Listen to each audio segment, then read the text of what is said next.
Mga ka-Republic, sa PBA Rookie Draft kagabi ay hindi nag-aksaya ng panahon ang Barangay Ginebra at hinanapan agad nila ng makakapalit ang nag-alsabalutan nilang player na si Jamie Malonzo.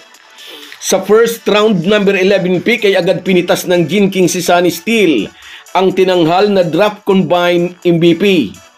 Sa second round ay kinuha rin ng mga mag-aalak ang 6'7" power forward na si Mario Barasi Jr. at si Jan Avis na isang small forward. Sa tatlong ito, inaasahan na mapupuna na ang malaking void sa frontcourt position ng mga mag-aalak.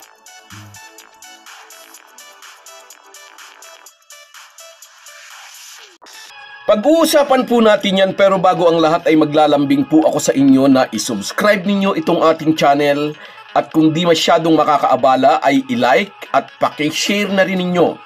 Malaking bagay po yan sa aming mga vlogger. Maraming salamat. Mga ka-Republic, 3 pick lang ang kinuha ng Barangay Ginebra sa PBA Rookie Draft. Number 11 sa first round, pinitas ng Gene King si Sonny Steele. Ang kwento ni Tim Cone, kararating lang daw niya galing sa kanyang bakasyon sa US at hindi raw siya nagkaroon ng sapat na oras para mag-observe sa draft combine. At nabasa lang daw niya sa mga sports news, si Sonny Steele ang nanalong MVP. Siyempre, hindi naman siya nag-base lang sa news. Naroon ang kanyang mga assistant coach para bigyan siya ng feedback. Pero dahil nga nanalong draft combine MVP, naisip daw nilang baka hindi na nila ito abutan sa number 11 pick.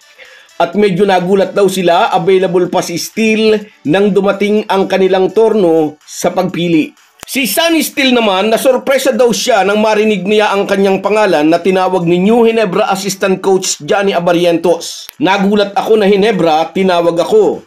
Siyempre ako, kinakabahan ako kanina pa. Kaya talagang reward na nadrap ako, mga kuya ko yan eh. Scottie Thompson at RJ Abarrientos. Mga idol ko po yan. Hindi ko ine-expect, sabi ni Sonny Steele. Kabilang si Sonny Steele sa mga rookie draft applicants na hindi matunog ang pangalan dahil hindi siya nagkaroon ng pagkakataong maipakita ang kanyang talento sa malalaking collegiate league.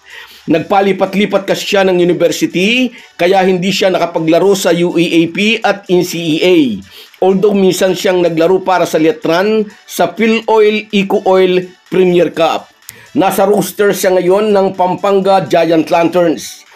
At 6'3", mas maliit si Steele ng kaunti kay Jamie Malonzo. Ngunit pareho ang kanilang laro ni Malonzo at siguradong ito ang nasa plano ni CTC sakaling mabibigyan ito ng kontrata.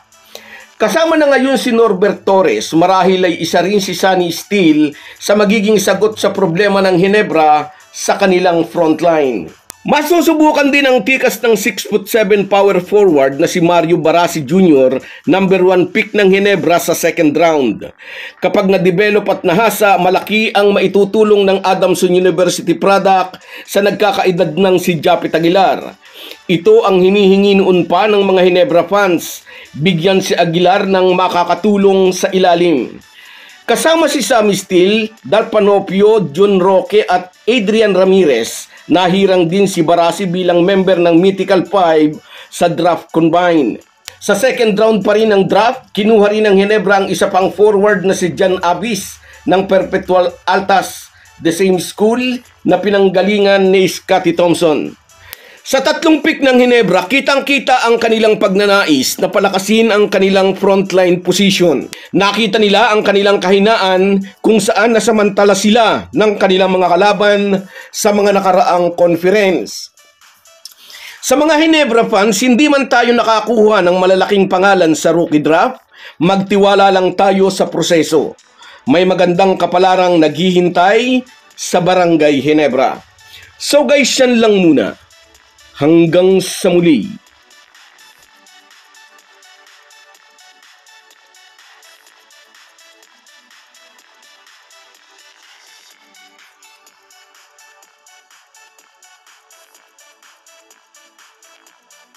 Kung wala po kayong mga viewers namin ay walang magtatagumpay na vlogger. Kaya salamat po sa inyong panunood.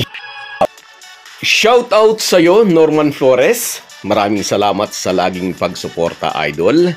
Sa iyo rin, shoutout Edwin Filisardo, full support lang daw lagi. Oo nga, tama ka. Shout out sa iyo, Idol. At sa iyo rin, Borlagatan Donald, mula naman dyan sa Singapore. Shout out sa iyo, Idol. Ingat ka lagi dyan. At sa iyo rin, shout out Gerald Castillo. Yes, ang coach lang ang nakakaalam niyan. Sa iyo rin, shout out Raymond Iglesia. Dami raw naman na pwedeng i-trade. Shout out sa iyo. At sa iyo rin, Perla Kudisal. Nakakalungkot daw, pero yun ang desisyon nila tanggapin natin. At sa iyo rin, Romeo Conchada. Shout out sa iyo, Idol. At sa iyo rin, shout out George Tolentino. Maraming salamat sa inyong lahat. Kahit gaano po tayo kabisi, ay huwag po nating kalimutan ang ating buhay espiritual. Lagi po tayong magpasalamat sa bawat araw na dagdag sa ating buhay.